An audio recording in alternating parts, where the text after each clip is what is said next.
Assalamualaikum warahmatullahi wabarakatuh. Pada kesempatan kali ini kita mau melanjutkan dari PD orde 1 untuk jenis yang kedua, yaitu persamaan diferensial dengan koefisien homogen.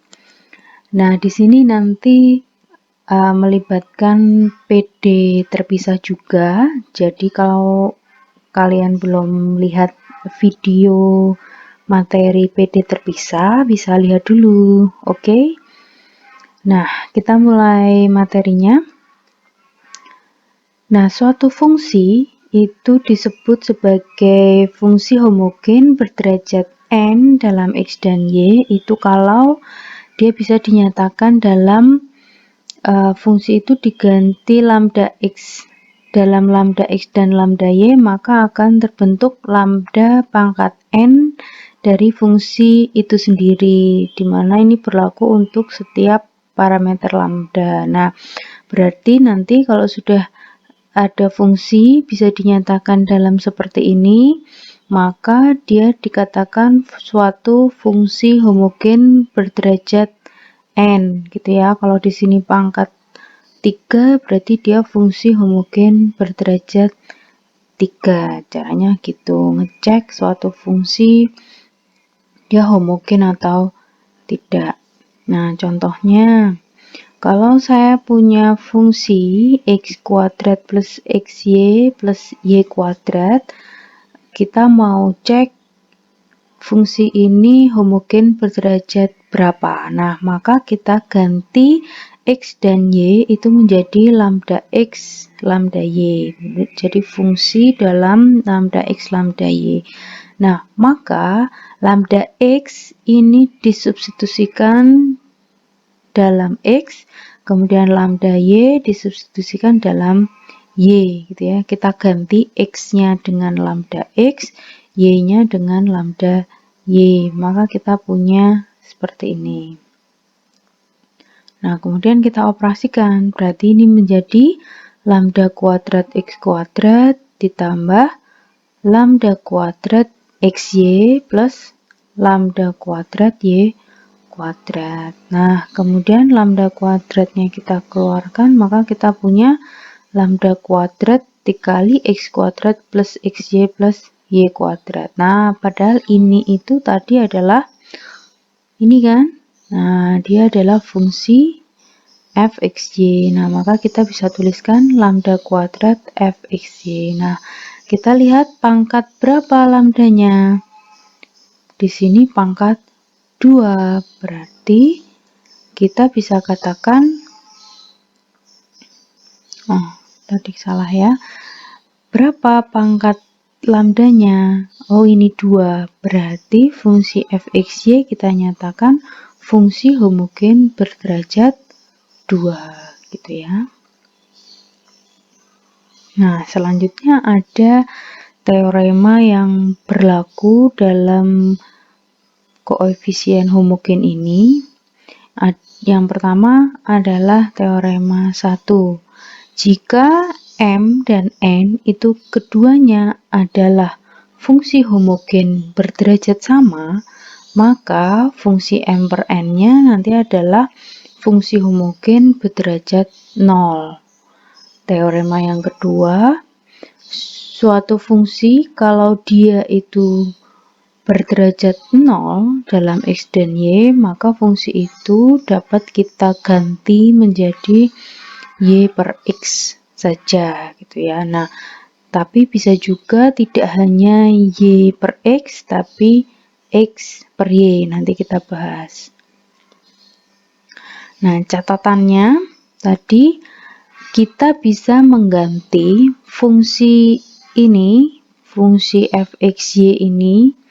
Kita kan dalam teorema 2 kan dinyatakan bisa diganti dinyatakan dalam y per x gitu kan. Nah, tapi sebenarnya bisa juga dinyatakan dalam x per y. Nah, kapan kita mengganti menjadi y per x? Nah, di sini ada catatannya.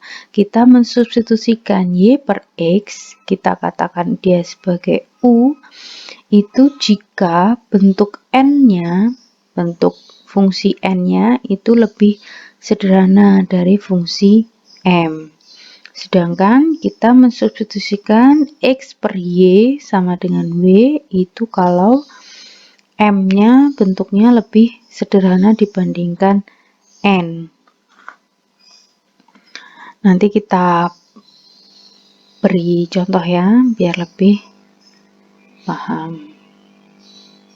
Nah, contoh 1, kita mau menyelesaikan persamaan diferensial X kuadrat min XY plus Y kuadrat dx min XY dy sama dengan 0. Nah, langkah pertama untuk menjawab persamaan atau persoalan ini adalah kita mau ngecek dia itu bisa diselesaikan dengan metode PD koefisien homogen atau tidak. Artinya berarti kita harus mengecek apakah dia itu fungsi homogen berderajat berapa gitu ya. Nah, berarti kita harus tahu paling awal adalah kita harus bisa mengidentifikasi mana fungsi M, mana fungsi N gitu ya. Nah, fungsi M itu ada di depan dx, sedangkan fungsi N itu ada di depan dy gitu ya. Nah, itu kita tuliskan dulu M dan N-nya. Kemudian kita harus mengecek apakah M-nya itu dan N-nya itu memiliki derajat yang sama gitu ya, karena dia bisa diselesaikan dengan metode PD koefisien homogen itu kalau Mn-nya itu memiliki derajat yang sama. Kita cari yang M dulu, berarti kita ganti menjadi M lambda X lambda Y, berarti menjadi lambda X kuadrat dikurangi lambda X lambda Y ditambah lambda Y kuadrat. Nah, kalau kita operasikan berarti kita punya seperti ini. Lalu lambda kuadratnya kita keluarkan, maka kita punya ini. Nah, padahal ini itu adalah fungsi M, ya kan? Berarti lambda kuadrat M. Kemudian yang N kita ganti N lambda X lambda Y, kita punya negatif lambda X lambda Y, kita kalikan berarti negatif lambda kuadrat XY. Kemudian lambda kuadratnya kita keluarkan, kita punya lambda kuadrat min X dikali negatif XY. Kemudian negatif XY itu adalah fungsi N, berarti kita punya lambda kuadrat NXY. Nah, berarti M dan N itu fungsi homogen berderajat berapa? Ternyata M dan N itu adalah M-nya fungsi homogen berderajat 2 karena lambdanya pangkat 2 dan N juga fungsi homogen berderajat 2.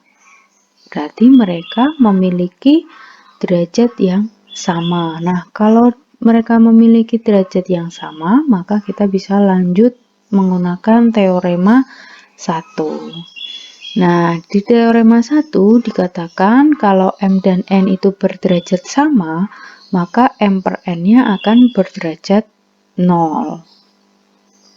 Nah, karena M per N-nya itu berderajat 0, maka menurut teorema 2, kita bisa mengganti fungsi M per N-nya itu menjadi Y per X atau X per Y. Nah, mana yang mau kita pakai?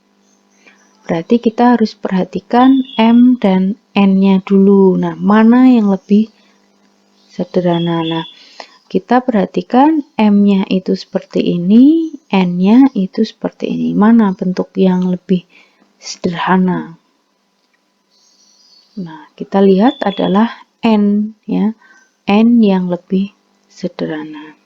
Nah, kalau N yang lebih sederhana, maka langkah selanjutnya adalah kita mensubstitusikan Y per X sama dengan U atau Y sama dengan UX. Nah, berarti nanti persamaan di dalam soal itu Y-nya kita ganti menjadi UX. Nah, padahal Y itu juga ada turunannya kan, dy-nya, maka kita cari dulu turunannya. Kita punya y sama dengan ux, lalu kita cari turunannya. Berarti turunan y itu sama dengan ini perkalian, berarti kita anggap ini uv, ya kan? U aksen V ditambah UV aksen. Berarti kita punya ini. U aksen itu adalah DU dikalikan V itu X ditambah U. U-nya tetap. V aksennya adalah turunan X yaitu dx. Maka kita punya dy sama dengan dux plus u dx. Nah, turunannya kita taruh di belakang, maka kita bisa tulis seperti ini. dy sama dengan x du plus u dx. Nah, dua ini kita ganti dalam soalnya. Kita substitusikan ke soal. Soalmu tadi seperti ini, maka setiap bertemu dengan y, kamu ganti sebagai ux, ketemu dy, maka diganti x du plus u dx. Maka kita punya persamaan seperti ini. Y-nya diganti ux, y diganti ux, dy diganti x du plus u dx. Nah, kemudian kita kalikan, berarti ini menjadi ux kuadrat, ini u kuadrat x kuadrat, yang ini kita kalikan, berarti ux pangkat 3, yang ini kita kalikan, berarti u kuadrat x kuadrat, ya, tandanya negatif semua ya. Berarti kita punya ini. Nah, selanjutnya kita buka kurungnya, dx-nya ini, berarti kita punya ini. Adakah yang bisa dieliminasi? Nah, ternyata ini u kuadrat x kuadrat dx, di sini negatif u kuadrat x kuadrat dx, berarti dia habis. Tinggal ini. Nah, kemudian kita kelompokkan dx dengan dx, du dengan du. Kita punya persamaan seperti ini.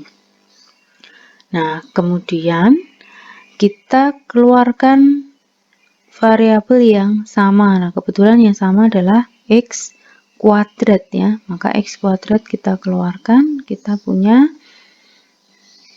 ini. X kuadrat dikali 1 min u dx dikurangi ux du sama dengan 0. Nah, berarti ini bisa kita nyatakan menjadi x kuadrat sama dengan 0 atau 1 min u dx min ux du sama dengan 0. Gini ya. Nah, yang ini sudah nggak ada masalah. Berarti yang ini kita apakan ini? Nah, kita pakai metode yang kemarin, yaitu menggunakan PD terpisah. Kita jadikan PD terpisah. Kita punya ini tadi, maka kita kalikan apa? Supaya menjadi PD terpisah. Nah, di suku yang pertama kita mau mengeliminasi 1 min U. Di suku yang kedua kita mau mengeliminasi X. Maka kedua ruas kita bagi dengan 1 min U dikalikan X. Seperti ini. Maka kita punya persamaan seperti ini. Kita coret-coret. Ini coret berarti tinggal 1 X. Yang ini X-nya dicoret berarti tinggal U per 1 min U. Kurang lebih seperti ini. Nah, ini sudah berupa PD terpisah. Nah, kalau sudah jadi PD terpisah, berarti langkah selanjutnya adalah integral. Kita integralkan kedua ruas. Berarti seperti ini. Nah, di suku pertama mudah ya. Integral 1 X terhadap X itu adalah ln X. Nah, biasanya yang bermasalah bagi mahasiswa tuh kalau menemukan integral yang seperti ini. Gitu. Nah, kali ini kita mau menggunakan dua cara.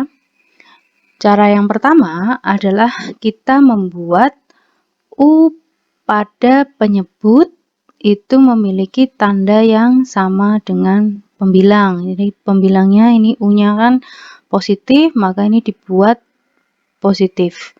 Cara yang kedua, nanti pembilangnya memiliki tanda yang sama dengan penyebut gitu ya. Nah, oke. Berarti untuk cara yang pertama ini kita buat menjadi positif ya. Maka kita keluarkan negatifnya, minusnya dikeluarkan berarti menjadi negatif dari U-1. Nah, kemudian negatif ini kita keluarkan dari integral, berarti menjadi di sini nanti menjadi tanda plus gitu ya. Berarti kita punya ln X ditambah integral U per U-1 terhadap U sama dengan C1. Nah, integral U per U-1 terhadap U saya tuliskan di sini. Nah, kemudian kita tuliskan pembilang itu sama seperti penyebut. Berarti U-1 gitu ya. Padahal kita hanya punya U saja. Maka min 1 di sini harus menjadi 0. Nah, supaya 0 maka kita harus tambahkan 1. Nah, lalu kita pisahkan. Pisahkan pecahannya menjadi U-1 per U-1 ditambah 1 per U-1. Nah, seperti ini. Kemudian ini menjadi 1 ya. Nah, lalu kita pisahkan integralnya. Berarti kita punya integral 1 terhadap U ditambah integral 1 per U-1 terhadap U. Nah, integral 1 terhadap U itu adalah U. Nah, tinggal yang suku kedua. Nah, di sini kita bisa langsung melakukan pemisalan. Misal, A-nya adalah U-1. Maka turunan A terhadap U adalah 1, sehingga kita punya dA sama dengan 1 du. Nah, kemudian ini kita ganti. Berarti ini menjadi 1 per A, 1 du itu adalah dA. Berarti integral 1 per A terhadap A. Hasilnya adalah ln A. Nah, A-nya tadi adalah U-1, maka kita gantikan ke sini, kita punya U plus ln mutlak U-1 plus C. Nah, hasil ini kita gantikan ke sini. Berarti kita punya ini. Nah, kemudian C-nya kita jadikan ln, maka kita punya ln C3. Kemudian kedua ruas kita eksponenkan. Kita punya ini. Nah, di ruas kiri ini ada penjumlahan. Pangkat kan berarti menjadi perkalian. Berarti saya punya E pangkat ln X dikali E pangkat U dikali E pangkat ln U-1 sama dengan E ln C3. Nah, E ln itu kan saling hilang, berarti tinggal ini. Mutlak X dikali E pangkat U dikali mutlak U-1 sama dengan C3. Nah, langkah selanjutnya nanti tinggal mengganti U dengan pemisalan yang awal.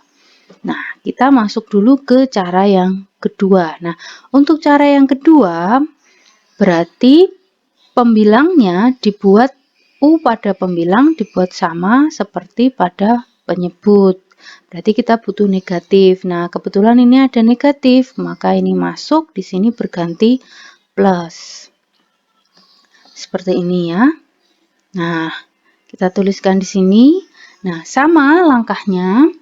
Yang atas atau pembilang kita tulis sama seperti penyebutnya 1 min U. Nah, padahal kita hanya punya negatif U kan. Nah, berarti 1 ini harus kita jadikan 0. Berarti kita harus kurangi 1. Nah, lalu kita pisahkan. Yang ini kita punya 1. Berarti seperti itu. Kita pisahkan integralnya menjadi seperti ini. Nah, yang ini sama. Kita pakai pemisalan. Berarti A sama dengan 1 min U, sehingga turunan A terhadap U adalah negatif 1, atau dA itu sama dengan min du. Gitu ya. Nah, di sini berarti min du, ini min 1 du itu adalah dA, 1/1 min U adalah 1/A, sehingga kita bisa tuliskan integral 1/A terhadap A. Nah, berarti ini U, yang ini ln A plus C. Nah, A-nya tadi adalah 1 min U, maka kita gantikan menjadi seperti ini.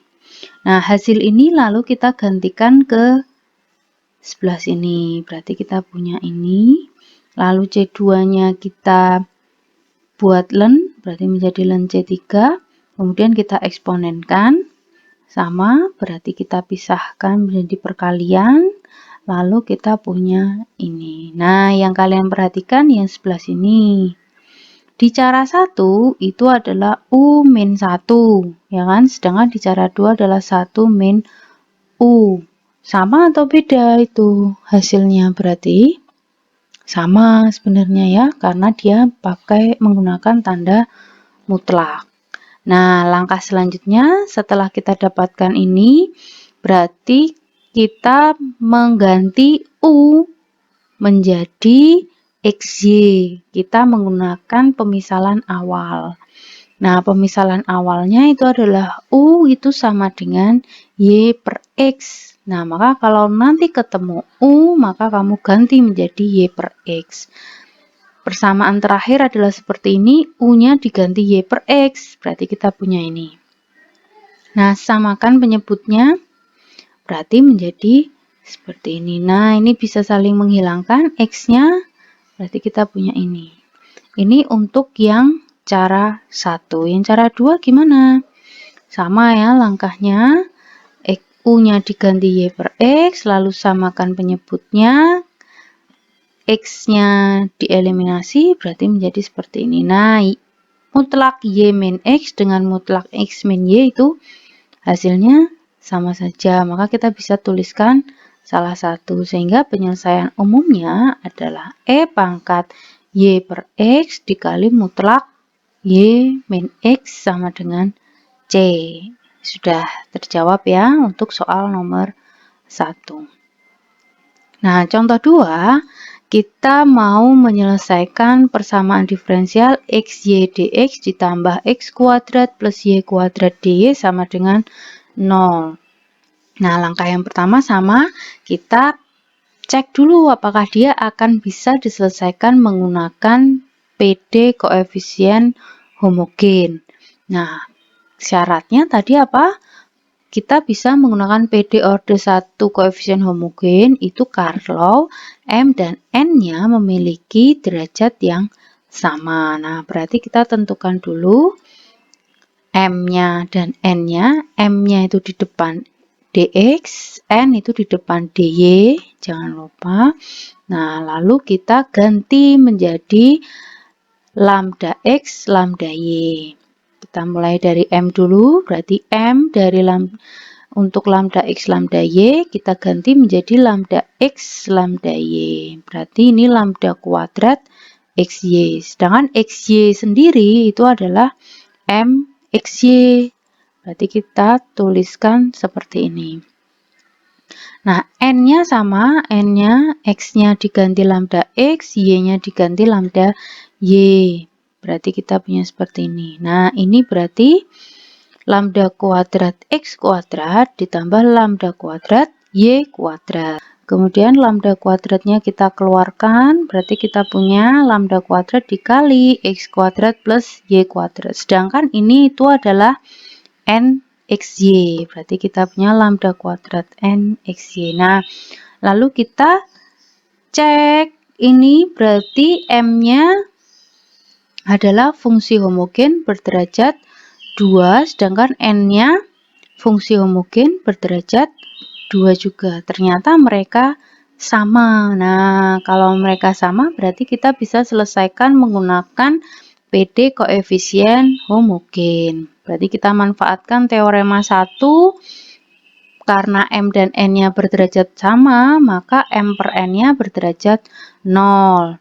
Nah, karena M per N-nya berderajat 0, maka menurut teorema 2, kita bisa ganti menjadi Y per X atau X per Y.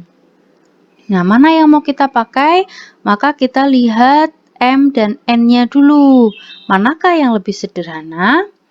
Nah, kita bisa pilih M ya, M yang bentuknya lebih sederhana. Nah, kalau sudah berarti karena M yang lebih sederhana, maka kita substitusikan X per Y-nya sama dengan W atau X-nya sama dengan WY. Nah, pada tahap step 5 ini yang kita pakai adalah yang ini. X sama dengan WY. Maka kita cari turunannya dari X dulu ya. Nah, berarti ini kita misalkan UV berarti U aksen V ditambah UV aksen. Berarti turunan X itu sama dengan turunan W dikali Y ditambah W dikali turunan Y. Nah, turunan B-nya kita taruh belakang, penulisannya menjadi seperti ini. Nah, dua persamaan ini kita akan substitusikan ke soal. Soalnya tadi adalah ini, maka kita ganti X menjadi WY, kita ganti DX menjadi YDW plus WDY. Maka kita punya persamaan seperti ini ya. X-nya diganti WY, DX-nya diganti YDW plus WDY. Nah, kemudian kita kalikan. Berarti yang ini itu menjadi WY pangkat 3DW ditambah ini kalikan ini. Berarti kita punya W kuadrat Y kuadrat DY ditambah W kuadrat Y kuadrat. Seperti ini. Lalu kita buka kurungnya. Jadi seperti ini. Nah, mana yang bisa dikerjakan? Berarti ini ya. Ini kan sama. Berarti menjadi 2W kuadrat Y kuadrat DY. Seperti ini. Nah, kemudian Y kuadratnya kan sama. Berarti Y kuadratnya kita keluarkan. Kita punya ini. WYDW plus 2W kuadrat DY plus D sama dengan 0. Nah, ini kita bisa tuliskan menjadi Y kuadrat sama dengan 0 atau WYDW plus 2W kuadrat DY plus DY sama dengan 0. Nah, yang ini nggak masalah. Nah, yang ini berarti DY-nya kita gabungkan dulu. Berarti menjadi WYDW plus 2W kuadrat plus 1 DY sama dengan 0. Nah, ini nanti kita perlu jadikan PD terpisah penyelesaiannya. Berarti langkah ke-6 kita jadikan PD terpisah. Persamaannya adalah ini. Nah, mana yang mau dieliminasi? Di suku pertama adalah Y. Di suku kedua adalah 2W kuadrat plus 1. Maka kedua ruas ini perlu dibagi dengan Y dikali 2W kuadrat plus 1. Maka kita punya ini, nah tinggal coret-coret. Ini Y-nya dicoret. Ini 2W kuadrat plus 1 yang dicoret. Maka kita punya ini. Nah, ini sudah menjadi PD terpisah. Maka untuk mencari penyelesaiannya, kita tinggal melakukan integral pada kedua ruas. Nah, kita integralkan. Nah, suku kedua mudah ya, karena hanya ln Y. Nah, suku yang pertama bagaimana?